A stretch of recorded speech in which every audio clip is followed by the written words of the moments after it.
morning, welcome to my new vlog. Today's episode is something different किनभने आज चाहिँ म अनबक्सिङ र रिभ्यू वाला भिडियो लिएर आएको छु तपाईहरुको अगाडि. आई होप सबैजना सन्चै हुनुहुन्छ होला. आज चाहिँ अनबक्सिङ वाला भिडियो छ. अनबक्सिङ र review for the better quality म चाहिँ नयाँ माइक पर्चेस गरेको छु. सो गाइस भिडियो सुरु गर्नु भन्दा पहिले चाहिँ मेरो च्यानलमा नयाँ हुनुहुन्छ भने सब्स्क्राइब गर्नु होला अनि मेरो भिडियो मन पऱ्यो भने लाइक गर्नु होला. So let's start the unboxing video. So guys,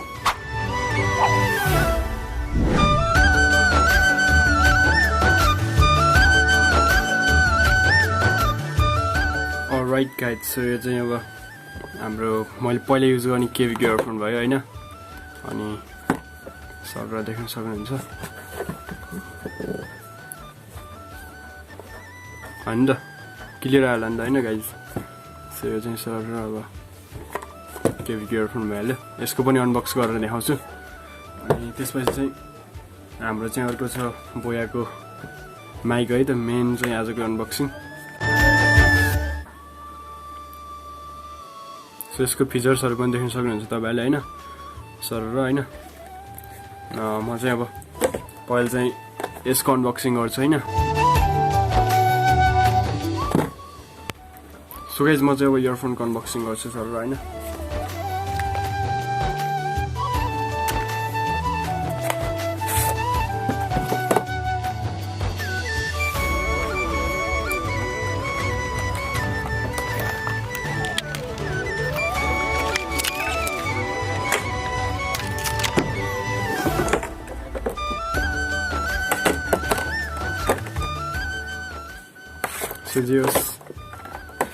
so हामीलाई चाहिँ अरू केही मिल्दैन है. जियोस त्यही केभी भनेर अब लेखेको चाहिँ यो प्रडक्टको चाहिँ अब ब्रान्डको नाम लेख्छ हैन. अरू त के नि यो कुन चाहिँ ल्याङ्ग्वेज मलाई पनि थाहा छैन, चाइनिज हो कि. अनि अरू त हामीलाई केही पाइँदैन. यही खोल यही ब्यागको बक्स हैन. अनि त्यसपछि चाहिँ यही इयरफोन भयो. सो मैले योभन्दा अगाडिको भिडियोहरू चाहिँ 2-3वटा भिडियो चाहिँ यही इयरफोनबाट युज गरेर बनाएको हैन. इयरफोन ठ्याक्क कनेक्ट गरेर अनि त्यसपछि बनाएको. त्यहाँभन्दा अगाडिको अरू भिडियो चाहिँ पुरानो भिडियोहरू चाहिँ फोनकै क्यामेराबाट बनाएको. सो तिनीहरूले पनि त्यतिको राम्रो काम गरेन नि. नोइजहरू त्यति क्लियर भयो नि त. सो माइक्रोफोन किनेको छु नि त. अब माइक्रोफोनको घरमा यसलाई साइड लगाइदिउँ.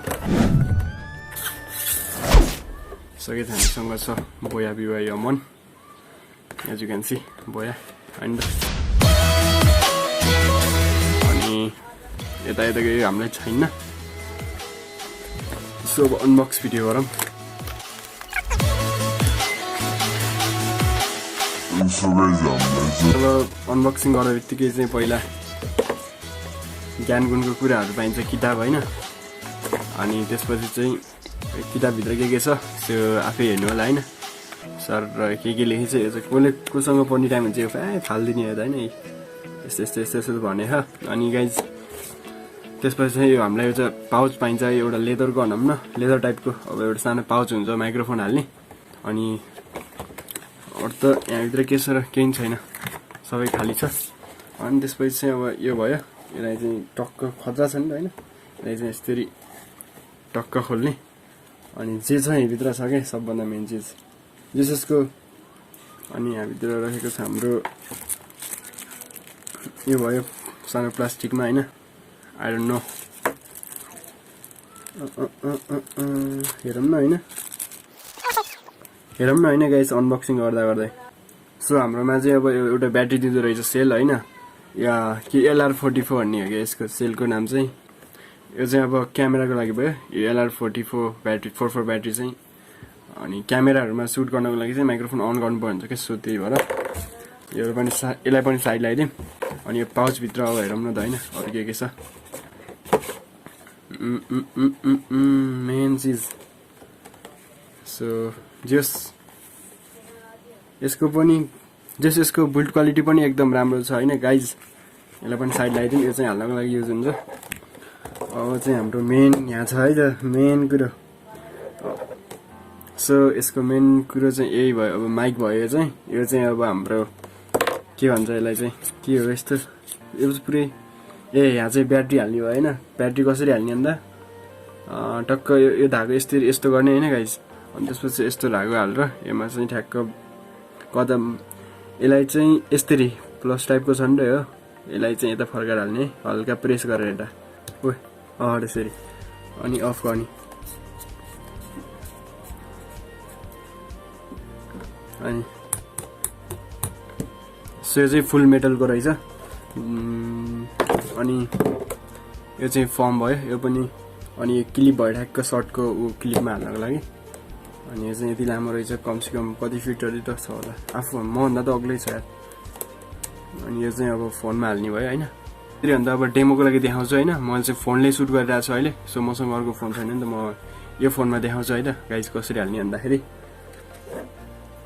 यसरी फोनमा हाल्ने अनि टक्क अन गरेर अनि त्यसपछि रेकर्डिङ गर्ने हो सो यसको काम चाहिँ त्यही भयो ठ्याक्क फोनको इयरफोन ज्याकमा हाल्ने 3.5mm ज्याक भयो यसको नाम चाहिँ होइन 3.5mm ज्याक सो गाइज यही नै हो अनि सबै यसको फिचर्सहरू भन्दाखेरि चाहिँ अब हामीले चाहिँ क्लिप हुने भयो क्लिप विथ माइक हुने भयो होइन अनि स्मार्टफोन डिएसएलआरहरूमा क्यामेराहरूमा युज गर्न मिल्ने भयो अडियो रेकर्डिङ गर्न पिसीमा मिल्ने भयो अनि त्यहाँ कन्डेन्सर माइक्रोफोन भयो चाहिँ होइन एकदम सेन्सिटिभ हुन्छ यो चाहिँ नेचरमा एकदम सेन्सिटिभ हुन्छ यसले के गर्छ भन्दाखेरि चाहिँ अब जस्तै कि हामीले यो कलरमा घोप्टो पारेर राख्यो भने यसले चाहिँ के गर्छ भने चाहिँ यहाँदेखि माथि 360मा हो नि त यसले त माइक टिप्ने आवाज त्यही भएर चाहिँ यसले ठ्याक्क यसरी यता मुखमाथि टिप्छ यसले यताको टिप्दैन क्या त्यही भएर चाहिँ अलिअलि नोइजहरू पनि यसमा राम्रोसँग सुनिन्छ त्यो हामीले रेकर्डिङ गर्दा चाहिँ अब यता मुख नगरेर आफू बोल्ने मुख आफ्नो भोइस कतातिर ठ्याक्क माथि पार्ने अनि त्यो चाहिँ हल्का नोइज नआउने ठाउँमा गर्नुपर्छ होइन रेकर्डिङ गर्दा चाहिँ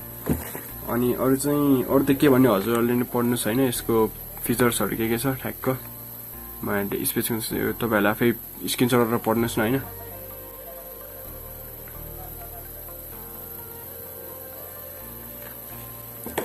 अनि गाइज यो चाहिँ अब हाम्रो लागि चाहिँ बेस्ट बजेट माइक्रोफोन भनौँ न होइन अनि यसको डेमो पनि देखाउँछु म तपाईँहरूलाई यस कस्तो सुनिन्छ यसको म रेकर्डिङ गरेर पनि सुनाउँछु यो चाहिँ हाम्रो लागि बेस्ट बजेट माइक्रोफोन भयो कमसेकम हाम्रो नेपाली मार्केटमा यसलाई चाहिँ 1500सम्म चाहिँ पाइन सकिन्छ होइन मैले चाहिँ 1300मा लिएको सो यसलाई तपाईँहरूले चाहिँ अन्डर 1500मा पाउन सकिन्छ होइन ओरिजिनल माइक नै पाउन सकिन्छ अनि अरू त यही हो अरू यो सेल्स अबदेखि चाहिँ अर्को कुरा अनि हामीले चाहिँ के गर्नुपर्छ भने चाहिँ यहाँ चाहिँ अब एउटा क्यामेराको लागि र अनि स्मार्टफोनहरू छ अब हामीले स्मार्टफोनमा कनेक्ट गर्दा चाहिँ हाम्रो स्मार्टफोनकै ब्याट्री चल्छ माइक चाहिँ होइन सो हामीले चाहिँ अब अन गर्नुपर्ने होइन यस्तै यो रेड भनेपछि रेड देख्यो भने अफ फर्स्ट भनेर यस्तो भनेपछि अन भने होइन सो हामीले चाहिँ अफ गऱ्यो भने चाहिँ स्मार्टफोनको लागि भनेपछि अफ गरिदिने अनि क्यामेराको लागि भने चाहिँ ब्याट्री हाल्नु पऱ्यो अनि त्यहाँ चाहिँ अन हुनु पऱ्यो है त्यस्तो हो नत्र स्मार्टफोनमा अब स्मार्टफोनकै ब्याट्री काम गर्छ सो त्यसको लागि चाहिँ त्यति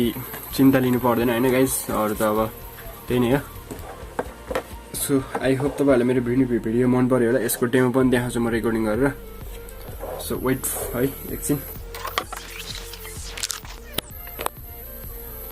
सो मैले चाहिँ यसलाई कनेक्ट गरिसकेँ अनि अब यहाँ चाहिँ अब स्मार्टफोनको लागि चाहिँ यहाँ गर्नु पऱ्यो क्या ठ्याक्कै स्मार्टफोन लेखेको छ नि त हामीले यो बटनलाई स्मार्टफोनतिर गर्नु पऱ्यो है त अनि त्यसपछि चाहिँ अब म बोल्छु बोलेको पनि सुन्ने होला सायद मैले कनेक्ट गरिसकेको छु अब आई होप सुन्नुहोस् होइन so hey guys good morning welcome to my vlog म चाहिँ अब बोया बिवाया मनको अनबक्सिङ गर्दैछु गाइज मेरो लागि चाहिँ होस् एकदम राम्रो छ यसको साउन्ड क्वालिटीदेखि लिएर होइन यसमा नोइजहरू रिडक्ट गर्ने त्यस्तो चाहिँ अब जस एकदम बवाल छ अनि यससँग चाहिँ अरू केहरू पनि पाइन्छ सो गाइज त्यही नै हो आई होप साउन्ड आयो होला त्यो माइक कनेक्ट गर्छु मैले होइन नआएछ भने फेरि अर्को नेक्स्ट अब आउने भिडियोहरूमा चाहिँ तपाईँहरूले थाहा पाउनुहुन्छ एमा आएको छैन भनेपछि साउन्ड होइन सो गाइज आई होप तपाईँहरूलाई मेरो अनबक्सिङ भिडियो मन पऱ्यो होला मैले चाहिँ यो अहिले चाहिँ यो माइकबाट रेकर्डिङ गरिरहेको छु सो आई होप तपाईँलाई मेरो भिडियो मन पऱ्यो होला मेरो च्यानलमा नयाँ हुन्छ भने सब्सक्राइब गर्नु होला मेरो भिडियो लाइक गर्नु होला चाँडै भेटौँ अर्को भिडियोमा till then be safe bye by